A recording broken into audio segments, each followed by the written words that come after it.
अस्सलामुअलैकुम ਲੱਖਾਂ ਦਰੂਦ ਨਬੀਏ ਪਾਕ ਤੇ ਉਹਨਾਂ ਦੀ ਆਲ ਤੇ ਇਸਲਾਮਾਬਾਦ ਦੇ ਵਿੱਚ ਇਲੈਕਟ੍ਰਿਕ ਬੱਸਾਂ ਦਾ ਇਫਤਤਾਹ ਕਰ ਦਿੱਤਾ ਗਿਆ ਯਾਨੀ ਬਿਜਲੀ ਤੇ ਚੱਲਣ ਵਾਲੀਆਂ ਬੱਸਾਂ ਬਣਾ ਦਿੱਤੀਆਂ ਗਈਆਂ ਨੇ ਤੇ ਉਹਨਾਂ ਦਾ ਬਕਾਇਦਾ ਇਫਤਤਾਹ ਕਰ ਦਿੱਤਾ ਗਿਆ ਹੈ। ਬਿਜਲੀ ਤੇ ਚਲਾ ਕੇ ਤੁਸੀਂ ਕੀ ਲੋਕਾਂ ਨੂੰ ਦੱਸਣਾ ਚਾਹੁੰਦੇ ਹੋ ਕਿ ਤੁਹਾਡੇ ਕੋਲ ਬਿਜਲੀ ਪੂਰੀ ਹੈ ਯਾਨੀ ਕੋਈ ਟੈਨਸ਼ਨ ਨਹੀਂ ਤੁਹਾਨੂੰ। ओए अल्लाह दियो बंदियो बिजली जिड्डी महंगी तुहानू ते पेट्रोल तो भी महंगी बिजली पैनी। खैर तुसां केड़ा बिल देने ने जेड़ा तुहानू इस गल दी टेंशन होवे। तुसीं ते अपने जेड़े बाहर दे मुल्कां चों रिश्तेदार आउंदे ने उत्थे ही आउंदे ने ओ ते उत्थों ही टुर जांदे ने। उन्हां नू इह विखाना चाहुंदे हो कि असीं भी किसी मुल्क तो घट नहीं किसी यूरोप मुल्क तो। ओ भाई यूरोप मुल्कां च बसां बिजली ते तां चलदियां ने पईयां कि उन्हां कोल बिजली वाधू है। तुसां फिर एक काम करके दस छड़िया इस्लामाबाद जेडे पैसे पे लांदे हो वो किन्हां दे लांदे हो पै जिन्हां लोकां दे घर बिजली कोई नहीं।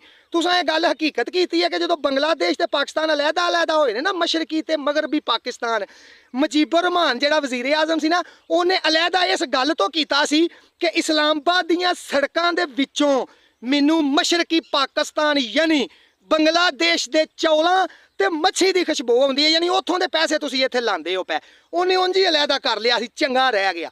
तुसीं की साबित करना चाहते हो ये बसां इंज चला के की वहाना चाहते हो यही करना चाहते हो कि दो बीबियां भी आपस में सहेलियां सन ते उन्हां दे बंदे भी आपस च दोस्त सन ते इक्को जगह ते काम करते सन बंदे ते बीबियां भी इक्को महल्ले च रहिंदियां सन। ओ बीबियां दोवें मिलियां ना ते ओ इक्की ने दूजी नूं पुछया कि सुना राती फिर की कीता सा जे कोई इंजॉयमेंट। उन्हें कहा नहीं मैं अपना भाइन तेरे आए ने मैं खाना लाया सी खाना खांदिया सार सौ गए ने तू सुना। उन्हें कहा मैं की सुनाना तेरे भाइन आए ने खाना मैं बनाया कोई नहीं सी प्रोग्राम सी बाहर खाना खान दा। वो आए ने सानू बाहर लै गए ने होटल ते जाके खाना खादा अपना उथों वाक करते आए हैं बड़ी लम्मी आउंदे फिर कैंडल्स मोमबत्तियां लैके आए हैं घर आके मोमबत्तियां बालियां बड़ी इंजॉय की।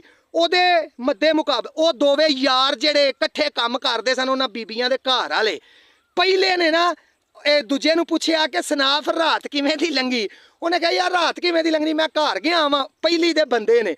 ਉਹਨੇ ਕਿਹਾ ਮੈਂ ਘਰ ਗਿਆ ਵਾਂ ਖਾਣਾ ਲੱਗਾ ਸੀ ਖਾਂਦਿਆਂ ਸਾਰ ਸੌਂ ਗਿਆ ਟਕਾ ਕੇ ਨੀਂਦਰ ਪੂਰੀ ਕੀਤੀ ਤੂੰ ਸੁਣਾ।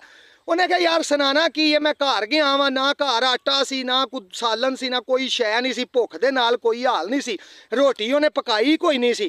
ਫਿਰ ਉਹਨੂੰ ਮੈਂ ਲੈ ਕੇ ਹੋਟਲ ਤੇ ਗਿਆ ਵਾਂ ਉੱਥੋਂ ਰੋਟੀ ਖਾਧੀ ਹੈ ਤੇ ਵਾਪਸੀ ਤੇ ਕਿਰਾਇਆ ਮੁੱਕ ਗਿਆ ਤੇ ਪੈਦਲ ਟੁਰਦੇ ਘਰ ਆਏ ਆ। ਆਉਂਦਿਆਂ ਨੂੰ ਅੱਗੋਂ ਬਿੱਲ ਨਾ ਤਾਰਨ ਦੀ ਵਜ੍ਹਾ ਤੋਂ ਵਾਪਡਾ ਵਾਲੇ ਮੀਟਰ ਵੀ ਕੱਟ ਕੇ ਲੈ ਗਏ ਸਨ। ਘਰ ਹਨੇਰਾ ਸੀ ਤੇ ਮੋਮਬੱਤੀ ਇੱਕ ਰਾਹ ਚੋਂ ਉਧਾਰੀ ਲਿਆਂਦੀ ਏ ਉਹ ਲਿਆ ਕੇ ਬਾਲ ਕੇ ਤੇ ਗੁਜ਼ਾਰਾ ਕੀਤਾ। ਐਸੀ ਹਕੀਕਤ साडे मुल्क की हकीकत ये वे। लेकिन जेडे ने ना सियासतदान ये बीबियां वाली हकीकत पे बयान करते हैं कि असीं बड़ी इंजॉय पे करने आए। आवाम नूं ते पुछो भाई इन्हां बसां दी लोड़ है सही सी